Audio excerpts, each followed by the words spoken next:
In today's video, we are finally going to discuss which ride is better, Velocicoaster or Hagrid's.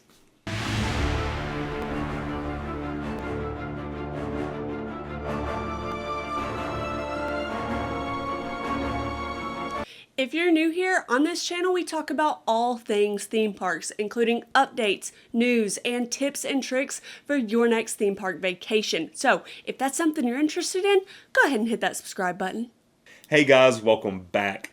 We recently got to ride the Velocicoaster and we were absolutely blown away.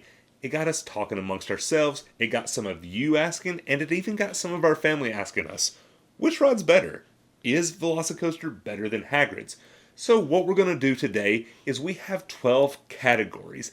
In each category, we will reward one of the rides a point, and at the end of the 12 categories, whichever ride has the most points is the better ride. The first category we are going to use is speed.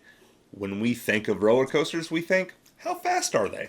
Hagrid's has a top speed of 50 miles per hour, while the Velocicoaster hits a top speed of 70 miles per hour. At 70 miles per hour, that makes it the new fastest roller coaster in all of the Universal Orlando Resort, edging the Hulk out by 3 miles an hour. So the first point goes to Velocicoaster. Roar, I'm a raptor. The second category we are going to use is length, and we're talking about the track length in feet. For our purposes, the Velocicoaster comes in at 4,700 feet, while Hagrid's comes in at 5,053 feet. Hagrid's edges out the Velocicoaster with just over 300 feet of track, meaning that the second point goes to Hagrid's. Vroom, vroom, I'm a motorcycle. The third category is the maximum height of each ride. Another thing you think about when you think of roller coasters is being hundreds of feet in the air while you're going really fast. Hagrid's has a maximum height of 65 feet. Not exactly hundreds. While the Velocicoaster has a maximum height of 155 feet. 100.5. So the Velocicoaster's maximum height is almost 100 feet greater than Hagrid's. So this point definitely goes to the Velocicoaster. Roar, I'm a raptor. Moving on to the next category, animatronics.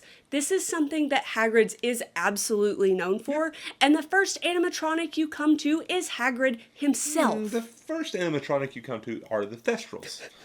You can't see them? Some of us can. Like I said, the first animatronic you come to is Hagrid himself dealing with a blast-ended Scroot. You also see Fluffy the three-headed dog, the flying car, the devil's snare, and there's even a unicorn at the end. And it's a mum. Moving on to the Velocicoaster, there are no actual animatronics throughout the ride, but there are some in the queue itself. Yeah, so in the queue, there are a couple of very lifelike velociraptors, almost to the point of it being scary. Like the way those eyes look around and everything, those animatronics are super incredible, but you just can't beat the vast number of great animatronics in Hagrid's, so Hagrid's wins this category pretty easily. Vroom, vroom, I'm a motorcycle. Moving on to our next category, it is one that is very scientific and we think should be used to rate all roller coasters, and that is teeth. At Hagrid's, you have the Hagrid animatronic, who is human, probably has 32 teeth. But since he's a giant, we are going to say those are 32 very large teeth. You have Fluffy, who is a three-headed dog. That's a lot of teeth. And then we have, of course, the unicorns. Actually, probably only one unicorn. The baby unicorn probably is just still, like, it just has gums. But then you move over to the Velocicoaster. There's a lot of raptors in that queue. Statues. The animatronics, all of them throughout the ride, and Mr. DNA even has 2 teeth. So, we think pretty confidently that the Velocicoaster wins this by a hefty margin. Roar, I'm a raptor. The next category, which is far less important than teeth is going to be the story, which is honestly where both of these coasters excel. They have really changed the industry just based on how immersive they are. In Hagrid's, you are being taught by Hagrid himself how to ride his magical motorbike. Along the way, you're going to see some creatures. Things get a little sideways. You end up in the Forbidden Forest. You cast a spell. Then you see a unicorn. That's pretty much it. At the Velocicoaster, you are actually at Jurassic World. You are about to get on their new attraction, which is going to allow you to run and hunt with the raptors. Some people think it's a good idea. Others think it's a bad idea. That's how it goes. With the Velocicoaster, the story kind of starts and ends with the queue. Yeah. And part of that is because the ride is so fast, it's hard to incorporate the story into the ride itself. But with Hagrid's, the story starts in the queue and it's continued through the ride with Hagrid himself narrating the entire journey. So, for that reason, Hagrid's wins the point for this category. Vroom, vroom, I'm a motorcycle. The next category we're going to talk about is the queues themselves. Yep. For Hagrid's, the location of the queue was created just for this ride. Yeah, it's like a run of a castle or something like that. It's, whatever. This location does not exist anywhere else in the Harry Potter universe, but with that being said, there are a lot of Easter eggs for Harry Potter fans to find. To be fair, there's a lot of dragon eggs in the queue, and there's a golden egg. There's just a lot of eggs in this queue. There are all kinds of things that Harry Potter fans can find throughout the entire... Yeah, a lot of fan service. Yes, fan service. That's a great way to put it. There's also a really cool pre-show that includes Fang and Arthur Weasley. And Hagrid and the motorbike. There's all kinds of things in it.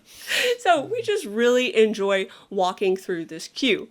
Moving on to the Velocicoaster. Of course, this is set in the Jurassic World Park, and the queue itself is in the Raptor Paddocks. There's a really awesome raptor statue. You get to see the very lifelike animatronics. Yeah, and there's also like a lot of fan service within this queue as well. Right. And Mr. D&A even makes several appearances.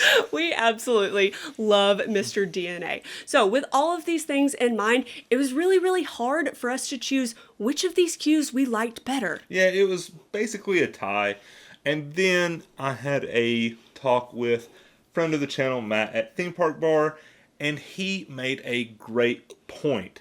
And it was like, what do these rides bring to, like the queues bring to the area? Yeah. And the fact is, with Hagrid's, you could walk by and never know it was there. You can't really see the coaster from Hogsmeade.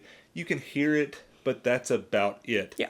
With the Velocicoaster, it's gorgeous. It's one of the best queues in my opinion, especially the outside walking up. Like at night, it's gorgeous. That whole bridge, like with the track running over the top of it.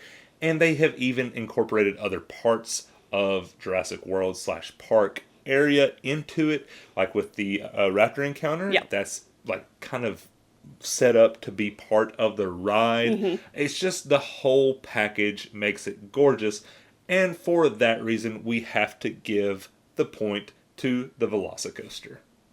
Roar, I'm a raptor.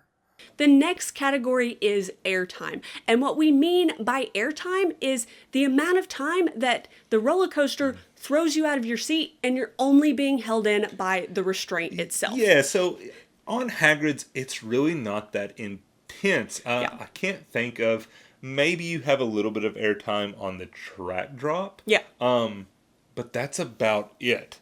Now, moving over to the Velocicoaster, you are seriously out of your seat probably as much as you are in it. We are talking about just tons and tons of airtime on this roller coaster. So, this category is won hands down by the Velocicoaster. Roar, I'm a raptor. The next category we are going to discuss is ride vehicle. Velocicoaster's ride vehicle is absolutely gorgeous. The lighting package on it, just the sleek design, really stand out. We also love the over like the over-the-shoulder lap only restraint. Yeah. Like, it was just well designed and well thought out. But, and you knew there was going to be a but. As Harry Potter fans, we just can't overlook the fact that on Hagrid's, you get to ride his motorbike. And one of the cool things about it is it's kind of a different experience based on whether you ride on the motorbike or in the sidecar. Yeah. And it is so smooth. Like, when you're on the motorbike, you actually feel like you're kind of riding a motorcycle. So, in our opinion, we have to give this point to Hagrid's. Vroom, vroom, I'm a motorcycle. The next category we're going to talk about is launches. Hagrid's has 7 different launches, the fastest of which takes you from 0 to 50 miles an hour when you hit that Dragonfire button at the very end. Velocicoaster, on the other hand, only has 2 launches. The first one takes you from 0 to 50 miles an hour, where the second one takes you from 40 to 70 miles an hour. This category was a lot harder to choose a winner for because Hagrid's has a lot more launches, but the Velocicoaster launches are a lot more intense, especially that last one right before the top hat. And you know what most people say, quality over quantity, but we're not most people. Sometimes we like quantity. So, for this category, we are going to go with Hagrid's and its 7 launches. Vroom, vroom, I'm a motorcycle. The next category we are going to talk about is accessibility. We could basically call this like approachability. So with Hagrid's, even though it's a roller coaster, I wouldn't say that it is that intense. Yeah. I feel like you could talk to somebody who's not a big roller coaster fan, and you could convince them to get on Hagrid's. Like, they could watch a ride POV or something like that, and they would feel comfortable with it. They'd get off of it. It's a little fast. There's the track drop. But it's only like 65 feet tall. Right. It's extremely smooth. So they probably wouldn't hate you. They might be a little disappointed that you convinced them to get on there. However, if you were to con someone into getting on the Velocicoaster who really didn't like thrill rides, the chances are you and that person are never going to have a conversation again. Like, they will disown you at that point. And for that reason, we just think that Hagrid's is much more accessible to the masses. More people are going to be able to ride and enjoy Hagrid's. So, Hagrid's gets this point. Vroom, vroom, I'm a motorcycle. And the last category we're going to use to rank these 2 rides is the number of inversions. There's a pretty clear winner here because Hagrid's has a total of 0 inversions. Goose egg. While the Got a lot of eggs, like we said. While the Velocicoaster has a total of 4 inversions, but it feels like there's a lot more than that. I think it's because some of them are so long. Like, you're upside down for so long. It's only seconds, but it feels a lot longer. And so it really does just feel like there are a ton of inversions on that roller coaster. So for this reason, this point has to go to the Velocicoaster. Roar, I'm a raptor. So as you can see, it is tied. But we told you we would give you an answer. And when we started talking about it, if we're honest with you, the last time that we were there, we rode the Velocicoaster quite a bit. Yeah. The first time we got off of it, we were talking about how it's the best ride there. The second time we got off of it, same thing. Third time, same thing. But then we went and rode Hagrid's. And it just made us realize that if you're talking about which is a better ride, Hagrid's is a better ride. Yeah. Velocicoaster is an incredible experience. It's an incredible attraction. It is a great addition to the parks. And if we were just saying which one is a better roller coaster, Velocicoaster is a better roller coaster. Yeah. But when you're talking about overall experience, the story, the theming, everything, we just don't know how you can beat Hagrid's. In our opinion, and it may be a little bit biased because we are big Harry Potter fans, but we think Hagrid's is the greatest attraction that has been made so far. I know some people won't like that because they argue that down the street there is a ride that is better, but Hagrid's for us is the greatest thing that has ever been created. And that's not taking anything away from the Velocicoaster, because it truly is, in our opinion, and we've ridden quite a few, the best coaster we've ever ridden. It's just when you're talking about a ride and an experience, I'm just not sure how you can beat Hagrid's. Alright guys, that wraps up today's video. In the comments down below, let us know, how many teeth do you have? If you enjoyed this video, give us a thumbs up. You can hit that subscribe button and turn on that bell notification so you get an alert every time we post a new video. This many teeth. Thanks for watching.